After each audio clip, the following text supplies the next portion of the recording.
वो मुकाबला जिसने भारत और ऑस्ट्रेलिया के दरमियान नफरत की एक ऐसी दीवार खड़ी कर दी जो आज भी 18 बरस बाद उतनी ही मजबूत खड़ी है। उस मैच में दोनों तरफ से ऐसे ऐसे खतरनाक खिलाड़ी उतरे थे जो अकेले दम पर पासा पलटने का दम रखते थे। एक तरफ सचिन तेंदुलकर थे, बल्लेबाजी के देवता। दूसरी तरफ हेडन था, क्रिकेट का वो दैत्य जो गेंद को स्टेडियम के बाहर भेजने में कोई रहम नहीं करता था। भारत के पास जहीर खान की आग थी तो ऑस्ट्रेलिया के पास ब्रेट ली का तूफान था। और इन सब के बीच खड़े थे एक नौजवान कप्तान महेंद्र सिंह धोनी जो अपनी पहली वनडे सीरीज में भारत की कमान थामे हुए थे। कंगारू कप्तान रिकी पॉन्टिंग पहले से ही उनकी बेइज्जती कर चुका था। कहा था कि तुम जैसे कप्तान तो हमारे यहाँ हर गली नुक्कड़ पर मिल जाते हैं। लेकिन धोनी ने उस दिन मैदान पर जो जाल बिछाया, इतनी चालाकी से, इतनी ठंडे दिमाग से कि पूरी ऑस्ट्रेलियाई टीम घुटनों के बल आ गई।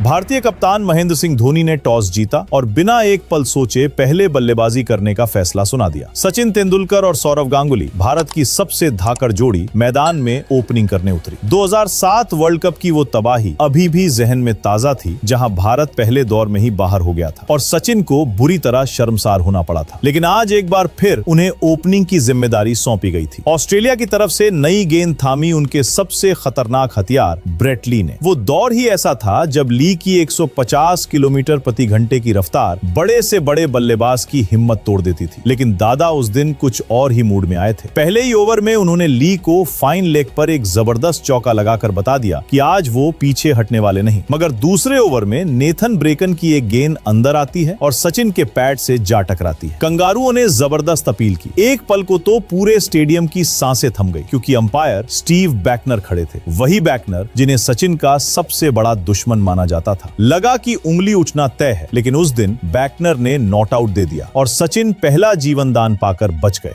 इसके बाद ब्रेट ली ने अपनी रफ्तार का पूरा हथौड़ा चलाते हुए सचिन को लगातार परेशान किए रखा। एक गेंद लेग साइड पर वाइड होकर चौके तक पहुंच गई, लेकिन इसके बावजूद कंगारू गेंदबाजों ने दोनों भारतीय ओपनरों पर ऐसा शिकंजा कसा था कि रन निकलने बंद हो गए थे। तभी एक बार फिर सचिन मुसीबत में फंसते दिखे। ब्रेट ली की गेंद बल्ले का किनारा लेकर सीधे विकेटकीपर के दस्तानों में समा गई। कंगारुओं ने आसमान सिर पर उठा लिया, लेकिन अंपायर शास्त्री ने हाथ नहीं उठाया और सचिन को दूसरी बार जीवन दान मिला। 5 ओवर बाद भारत का स्कोर मात्र 13 रन था, लेकिन छठे ओवर में दादा ने एक लाजवाब कवर ड्राइव खींचकर बाउंड्री निकाली और थोड़ी राहत की सांस ली। और फिर उसी ओवर की आखिरी गेंद पर ऑफ साइड पर एक और धमाकेदार चौका जड़ दिया। यही तो वजह है कि उन्हें ऑफ साइड का भगवान कहते हैं। कंगारुओं को उस दिन ये बात अच्छी तरह समझ आ गई। 7वें ओवर में किस्मत ने एक बार फिर सचिन का साथ दिया। ब्रेट ली की गेंद पर एलबीडब्ल्यू की इतनी दमदार अपील हुई कि अंपायर शास्त्री पर दबाव साफ दिखा, लेकिन उन्होंने नॉट आउट दिया। रिप्ले देखने पर पता चला कि गेंद सीधे स्टंप्स में घुस रही थी। अगली ही गेंद पर ली ने शॉर्ट पिच डाली। सचिन ने शॉट खेलने की कोशिश की, लेकिन गेंद हवा में उड़ चली। 3 कंगारू खिलाड़ी दौड़े और गेंद तीनों के बीच में धरती पर गिर गई। चौथी बार सचिन आउट होते होते बाल बाल बचे। कंगारू गेंदबाजों ने दोनों भारतीय ओपनरों को पूरी तरह जकड़ रखा था। 10वें ओवर में जॉनसन की एक गेंद पैरों पर आई तो दादा ने उसे चौके के लिए भेज दिया। मगर इस सब के बाद भी 10 ओवर की समाप्ति पर भारत का स्कोर महज 34 रन था और क्रिकेट के देवता सचिन तेंदुलकर 29 गेंदों पर सिर्फ 4 रन। ऑस्ट्रेलिया जैसी टीम के खिलाफ इतनी डरावनी शुरुआत के बाद जीत का ख्याल ही जैसे गायब हो गया था। सचिन आज बिल्कुल लय में नहीं दिख रहे थे, इसलिए गांगुली ने खुद मोर्चा संभाला और तय कर लिया कि आज वो कंगारुओं को चैन से नहीं बैठने देंगे। पहले ब्रेकन को एक लॉफ्टेड ऑन ड्राइव मारा और फिर आगे बढ़कर उसी की गेंद को पॉइंट के ऊपर से दनदनाते हुए चौके के लिए भेज दिया और इसी के साथ भारत के 50 रन भी पूरे हो गए। अब दादा जॉनसन की 150 किलोमीटर प्रति घंटे की गेंदों को भी आगे निकलकर खेल रहे थे। पहले कवर के ऊपर से लॉफ्ट किया, फिर फ्लिक करके फाइन लेग पर एक और चौका ठोक दिया। पूरा स्टेडियम दादा की इस दबंग बल्लेबाजी पर झूम रहा था और आखिरकार 15वें ओवर में सचिन ने भी होप की एक गेंद पर कट खेलते हुए अपनी पारी का पहला चौका जड़ दिया। 15 ओवर के अंत में भारत का स्कोर 68 रन था। दोनों बल्लेबाज अब पूरी तरह जम चुके थे और धीरे धीरे रफ्तार पकड़ रहे थे। मगर 20वें ओवर में होप की गेंद पर गांगुली 41 रन बनाकर विकेट के पीछे कैच हो गए। 20 ओवर के बाद भारत एक विकेट खोकर 91 रन पर खड़ा था। गांगुली के जाने के बाद युवराज सिंह मैदान में उतरे। अब आक्रामक बल्लेबाजी की पूरी जिम्मेदारी सचिन के कंधों पर आ गई थी और उन्होंने अगले ओवर की पहली ही गेंद पर कट करके एक शानदार चौका जड़कर ये साबित भी कर दिया। सचिन को तेजी से रन बनाते देख पॉन्टिंग ने ब्रेट ली को वापस बुलाया, लेकिन सचिन ने उसे एक लाजवाब कवर ड्राइव का चौका लगाकर जवाब दे दिया कि अब वो किसी से नहीं डरते। दूसरी तरफ युवराज को उलझाने के लिए पॉन्टिंग ने ब्रैड हॉक को लाया, लेकिन युवी ने पैडल स्वीप करते हुए एक नायाब चौका जड़ दिया। चौका लगते ही हॉग आग बबूला हो गया और युवराज के पास आकर गालियां बकने लगा, लेकिन अपने घर के मैदान पर खेल रहे युवराज ने उसकी एक नहीं सुनी। पहले कट करके पॉइंट पर एक धमाकेदार चौका लगाया और फिर स्वीप खेलकर एक और कड़ाकेदार बाउंड्री निकाली। उस कंगारू गेंदबाज की बोलती बंद हो गई। औकात याद दिला दी युवी ने। 31 ओवर के बाद भारत एक विकेट खोकर 145 रन पर था और दोनों बल्लेबाजों के बीच 54 रन की तेज साझेदारी हो चुकी थी। अगले ओवर में सचिन ने 2 रन दौड़कर अपने वनडे करियर की 84वीं अर्धशतक पूरी कर ली 91 गेंदों पर, और अब जरूरत थी रफ्तार की, जो सचिन ने अगले ही ओवर में साइमंड्स को कवर में एक शानदार चौका जड़कर दिखाई। इसी चौके के साथ भारत के 150 रन भी पूरे हो गए। अगले ओवर में पहले युवराज ने ब्रेकन को कट करके चौका मारा, फिर सचिन ने पैडल खेलते हुए एक और बाउंड्री निकाली। दोनों बल्लेबाज मिलकर कंगारुओं की खबर ले रहे थे। अगले ओवर में युवराज ने एक बार फिर साइमंड्स को स्वीप करते हुए चौके के लिए भेजा। कंगारू गेंदबाज बिलबिला उठे थे।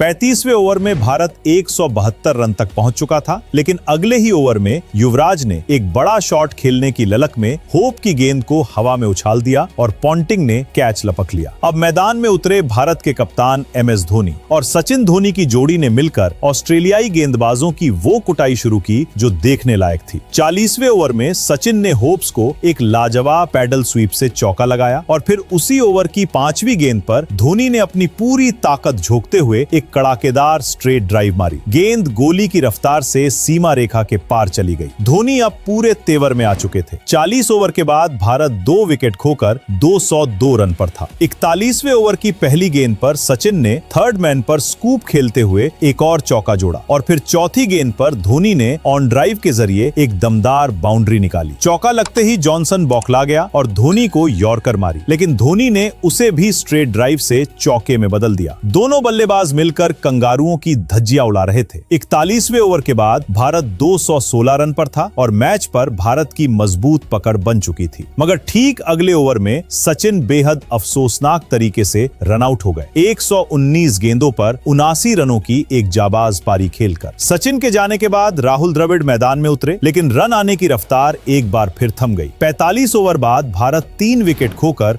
235 रन पर था। 46वें ओवर में द्रविड़ ने एक लॉफ्टेड ड्राइव से अपनी पारी का पहला चौका लगाया और फिर अगली ही गेंद पर गजब की टाइमिंग से एक और बाउंड्री निकाली। काफी देर से खामोश बैठे भारतीय दर्शक अब एक बार फिर जोश में आ गए, लेकिन उसी ओवर की 5वीं गेंद पर द्रविड़ बोल्ड हो गए। अब रॉबिन उथप्पा मैदान में उतरे, धमाकेदार बल्लेबाजी के लिए जाने जाने वाले। आते ही उन्होंने हॉक को लॉफ्ट करते हुए मिड विकेट पर चौका जड़ दिया। 47वें ओवर के बाद भारत 254 रन पर पहुंच चुका था। 48वें ओवर में उथप्पा ने आगे बढ़कर ब्रेकन को भी एक चौका लगाया। रन तेजी से आ रहे थे। अब भारत की पारी की आखिरी 12 गेंदें बची थी। 49वां ओवर था इस दुनिया के सबसे खौफनाक गेंदबाज ब्रेट ली के हाथों में, लेकिन उथप्पा ने आगे निकलकर पहली ही गेंद पर कवर पर एक दंदनाती चौका जड़ दिया। ली की 150 किलोमीटर प्रति घंटे की गेंदों को उथप्पा ऐसे आगे बढ़कर खेल रहे थे जैसे सामने कोई स्पिनर गेंद डाल रहा हो, और ब्रेट ली को इतना खतरनाक शॉट मारा कि गेंद सीधे अंपायर के बगल से निकलती हुई चौके के लिए चली गई। अंपायर भी उस शॉट से बाल बाल बचे। 49 ओवर के बाद भारत 271 रन पर था। 50वें ओवर में उथप्पा ने फिर आगे बढ़कर ब्रेकन की गेंद पर लॉफ्ट करते हुए चौका ठोक दिया। कंगारू गेंदबाजों का सारा घमंड उथप्पा ने जमीन पर धो दिया था। इसके बाद एक पुल शॉट और एक और चौका। पारी की आखिरी 2 गेंदों पर धोनी क्रीज पर थे। 5वीं गेंद पर आगे बढ़कर एक चौका लगाया और फिर पारी की अंतिम गेंद पर धोनी ने वो शॉट खेला जो उनकी पहचान है, हेलीकॉप्टर शॉट। गेंद सीधी स्टेडियम के बाहर गई, छक्का। इसी के साथ 35 गेंदों पर उनकी अर्धशतक भी पूरी हो गई। धोनी और उथप्पा की इस विस्फोटक साझेदारी की बदौलत 50 ओवर में भारत ने 291 का विशाल स्कोर खड़ा कर दिया था।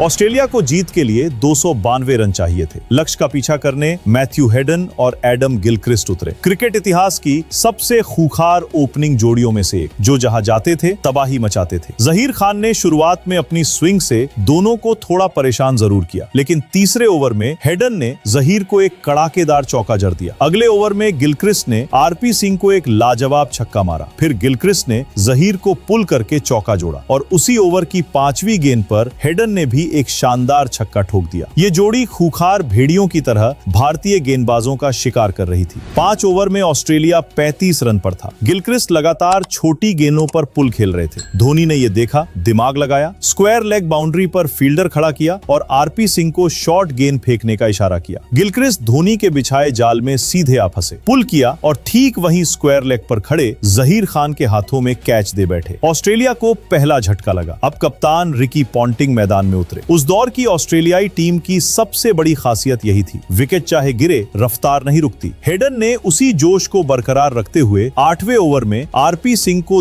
2 धमाकेदार चौके लगाए और फिर जहीर को कट करते हुए एक और बाउंड्री निकाली। भारत अभी हेडन को रोकने का रास्ता ढूंढ ही रहा था कि पॉन्टिंग ने ताबड़तोड़ हमला बोल दिया। आरपी सिंह को 3 लगातार चौके मारे, एक से बढ़कर एक। 10 ओवर के बाद ऑस्ट्रेलिया 75 रन पर पहुंच चुका था। 11वें ओवर में हेडन ने आगे निकलकर जहीर को एक गगनचुंबी छक्का मारा, फिर चौका भी जोड़ा। कंगारुओं की ये बेलगाम बल्लेबाजी देखकर धोनी जैसा शातिर कप्तान भी कुछ देर के लिए बेबस नजर आया। इरफान पठान लाए, चौके लगे, फिर हरभजन लाए, उनके साथ भी वही हुआ। गांगुली को गेंद थमाई, कंगारुओं ने उनकी गेंदें भी बाउंड्री से बाहर भेज दी। 18 ओवर में ऑस्ट्रेलिया 122 रन पर था और दोनों बल्लेबाज ऐसे खेल रहे थे जैसे 40 ओवर में ही मैच खत्म कर देंगे। दोनों लगातार आगे बढ़कर खेल रहे थे, इसलिए धोनी ने इरफान की गेंदबाजी पर विकेट के एकदम ऊपर आकर खड़े होने का फैसला किया और 19वें ओवर की दूसरी गेंद पर धोनी ने पलक झपकते पॉन्टिंग को स्टंप कर दिया। किसी को भरोसा नहीं हुआ। स्टेडियम में एक पल के लिए सन्नाटा छा गया। तीसरे अंपायर ने बार बार रिप्ले देखा और फैसला आया कि पॉन्टिंग का पांव रेखा के ऊपर था, आउट। पॉन्टिंग हमेशा की तरह गुस्से में थे, जैसे नॉट आउट हो, लेकिन रिप्ले ने सच बोल दिया। धोनी की शातिर कप्तानी और बिजली जैसी विकेट कीपिंग ने भारत को दूसरा अहम विकेट दिला दिया था। पॉन्टिंग के जाने के बाद माइकल क्लार्क आए और आते ही इरफान को एक खूबसूरत चौका लगाया, लेकिन अगले ही ओवर में हरभजन ने क्लार्क को अपनी फिरकी के जाल में फंसाकर कॉट एंड बोल्ड कर दिया और चंडीगढ़ के स्टेडियम में भारतीय दर्शकों का शोर आसमान तक पहुंच गया। मगर अब मैदान में उतर रहा था वो खूंखार भेड़िया एंड्रयू साइमंड्स, जो किसी भी गेंदबाजी आक्रमण के लिए काले साए से कम नहीं था। ऑस्ट्रेलिया को 28 ओवर में सिर्फ 158 रन चाहिए थे। साइमंड्स और हेडन ने मिलकर भारतीय गेंदबाजों पर बेरहम हमला बोल दिया। पहले हेडन ने हरभजन को चौका मारा, फिर साइमंड्स ने मुरली कार्तिक को एक गगनचुंबी छक्का जड़ दिया। दोनों रुकने का नाम नहीं ले रहे थे। तभी धोनी ने एक ऐसा कदम उठाया जो आज भी कप्तानी की मिसाल बनकर याद किया जाता है। आजकल जब कोई लेफ्ट हैंड बल्लेबाज आता है तो कप्तान सबसे पहले लेफ्ट आर्म स्पिनर को हटा लेते हैं, लेकिन धोनी ने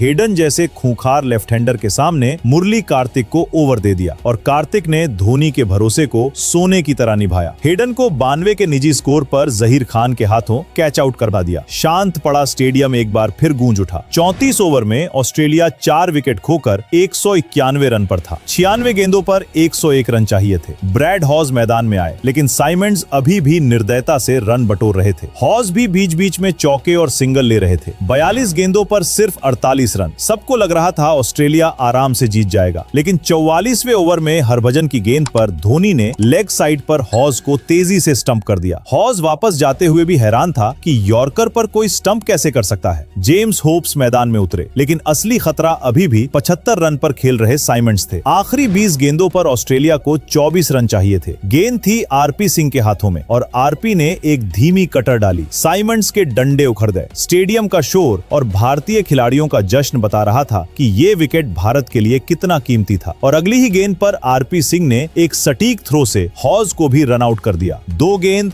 2 विकेट। भारत ने मुर्दा मैच में जबरदस्त वापसी कर ली थी। जो कंगारू थोड़ी देर पहले दहाड़ रहे थे वो अब भीगी बिल्ली की तरह सिकुड़ गए थे। 18 गेंदों पर अभी भी 24 रन चाहिए थे। क्रीज पर ब्रेटली और जेम्स होप्स। 48वें ओवर में धोनी ने एक बार फिर सबको चौंकाया। सबकी उम्मीदों के उलट स्पिनर मुरली कार्तिक को गेंद थमा दी और कार्तिक ने एक बार फिर धोनी को सही साबित किया। सिर्फ 2 रन दिए। आरपी सिंह ने 49वां ओवर किया, सिर्फ 6 रन। अब आखिरी ओवर में ऑस्ट्रेलिया को जीत के लिए 16 रन चाहिए थे और गेंद जहीर खान के हाथों में थी, जो उस दिन काफी महंगे महंगे रहे थे। पहली ही गेंद पर होप्स ने एक जबरदस्त चौका ठोक दिया, जैसे बता रहे हों कि ये ऑस्ट्रेलिया है, आखिरी गेंद तक लड़ता है। लेकिन उसके बाद जहीर ने एक एक कटर से कंगारुओं को बांध दिया, कोई मौका नहीं मिला। आखिरी गेंद पर ऑस्ट्रेलिया को 9 रन चाहिए थे। जहीर ने डॉट गेंद फेंकी और भारत ने 8 रन की ऐतिहासिक जीत हासिल कर ली। एक ऐसी जीत जो क्रिकेट के इतिहास में हमेशा के लिए अमर हो गई, क्योंकि ये धोनी की बतौर कप्तान पहली वनडे जीत थी और उन्होंने इसे एक यादगार तरीके से अपने नाम किया। अपनी शानदार बल्लेबाजी, तेज दिमाग कप्तानी और चीते जैसी विकेट कीपिंग के लिए धोनी को मैन ऑफ द मैच दिया गया। और जो आत्मविश्वास धोनी ने उस दिन हासिल किया, उसी का नतीजा था कि बाद में भारत ने ऑस्ट्रेलिया की धरती पर जाकर सीबी सीरीज भी जीती। तो दोस्तों, धोनी की उस दिन की कप्तानी को आप 10 में से कितना देना चाहेंगे? कमेंट में जरूर बताइए और वीडियो को लाइक करके चैनल को सब्सक्राइब जरूर करें, क्योंकि अगला वीडियो इससे भी ज्यादा धमाकेदार होने वाला है।